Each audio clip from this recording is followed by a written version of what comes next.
Avec David Castello-Lopez, chaque jour, David, l'histoire, l'origine d'un objet, d'une pratique, d'une tradition, et là, l'origine d'un lieu. Tout à fait, c'est les auberges de jeunesse.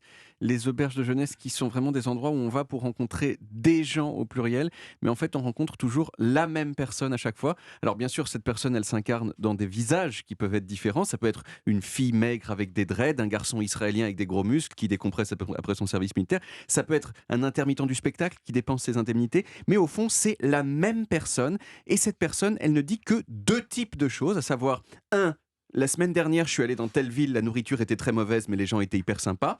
Et deux, comme c'est souvent dans des pays pas super développés, ils disent tous, franchement, la société de consommation me déplaît, je n'apprécie guère ses excès. Tous les gens qui sont dans des auberges de jeunesse, ils disent ça tout le temps, c'est un peu les mêmes types de personnes. Ça, c'est la première raison pour laquelle j'ai cessé d'aller dans des auberges de jeunesse. Et la seconde, c'est que c'est quoi une auberge de jeunesse en fait? Et ben, c'est juste un hôtel de merde. Voilà, c'est vraiment C'est moins ça. cher. le dur, C'est principe. un hôtel moins cher. Voilà, exactement, moins cher. Il n'empêche, je vais quand même vous dire d'où ça vient parce que ça m'intéresse et qu'en plus je suis payé pour ça. Les auberges de jeunesse, ça vient d'Allemagne. Et franchement, moi, plus je connais les Allemands, plus je trouve que c'est vraiment des gens super. Et alors, vraiment, alors depuis qu'ils ont cessé d'être nazis, je veux dire, il y a juste, ils ont juste plus aucun défaut, quoi. C'est insupportable. Voilà, C'est ce petit léger défaut. j'ai hein, ce petit pardon. léger défaut et maintenant voilà. Et en plus ils ont inventé les auberges de jeunesse. Les auberges de jeunesse, elles ont été inventées par un monsieur qui s'appelait Richard Sherman. Richard, il était instituteur et c'était un instituteur qui aimait bien faire des randonnées de plusieurs jours avec ses élèves. Et un jour, en 1909, il faisait une randonnée justement. Et il y a eu une grosse tempête. Alors Richard, il a demandé à un fermier de l'héberger, lui et ses élèves, dans une grange. Et le fermier lui a dit non, ça me saoule en fait. Je vais pas t'héberger toi et tes enfants. Et finalement, Richard et ses élèves, ils ont trouvé refuge dans une école. Ils ont poussé les tables et ils ont passé la nuit en dormant sur du foin que le fermier leur avait donné. Sans doute parce qu'il se sentait peut-être un peu coupable de ne pas les avoir hébergés lui-même. Et là, Richard, il s'est dit que ce serait cool qu'il y ait des endroits où les jeunes puissent dormir quand ils font des randonnées de plusieurs jours, des sortes de refuges pour jeunes, si vous voulez. Il a pitché son idée à plein de gens en Allemagne qui lui ont dit grave, nous on te soutient à 100% tellement ton idée elle est bonne.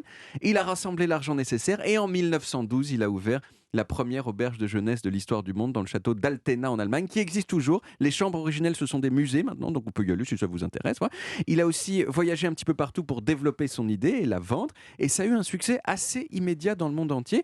Alors pendant le Troisième Reich, Richard, lui, il a eu quelques problèmes justement avec les nazis. Ah. Apparemment, il a d'abord accepté d'affilier ses auberges de jeunesse aux jeunesses hitlériennes. Ah, ça, c'était pas la bonne idée. Voilà, oui, oui. mais à un moment il s'est brouillé avec les nazis pour des raisons obscures et il a dû se cacher.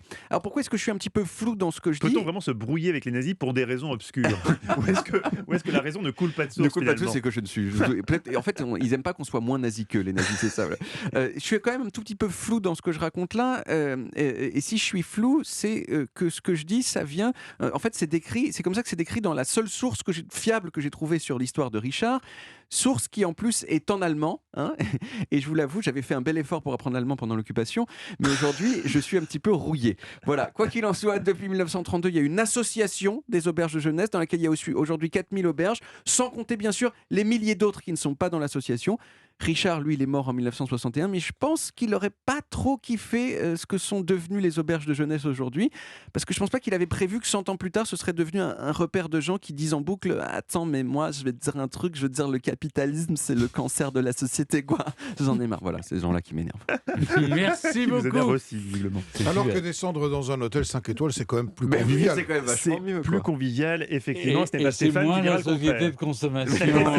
Voilà, exactement. Merci David Castello-Lopez. On retrouve les origines en podcast sur toutes les applis audio et sur le site europe1.fr.